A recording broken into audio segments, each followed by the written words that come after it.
മാന്നാർ ശ്രീ മുത്താരമ്മൻ ദേവീസ്ഥാനം ട്രസ്റ്റിന്റെയും മുത്താരമ്മൻ സേവാസമിതിയുടെയും നേതൃത്വത്തിൽ കുരട്ടിക്കാട് ശ്രീ മാടസ്വാമി ശ്രീധർമ്മശാസ്താ ക്ഷേത്രത്തിൽ രോഹിണി മഹോത്സവവും അന്നദാനവും നടന്നു.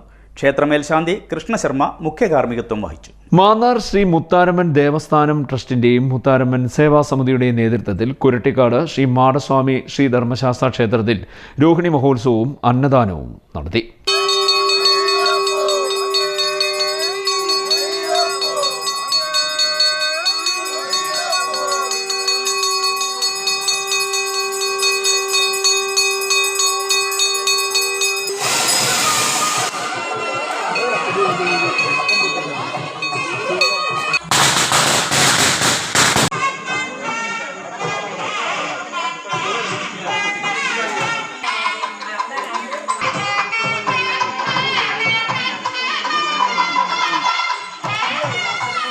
ഉത്സവത്തോടനുബന്ധിച്ച് നടന്ന വല്യച്ഛൻ പൂജ, കർപ്പൂരാഴി, നീരാഞ്ജനം, നെയ്യഭിഷേകം, പുഷ്പാഭിഷേകം, എള്ളുപായസം എന്നീ ചടങ്ങുകൾക്ക് ക്ഷേത്രമേൽശാന്തി കൃഷ്ണശർമ്മ മുഖ്യ കാർമ്മികത്വം വഹിച്ചു. CDNet news, Mannar.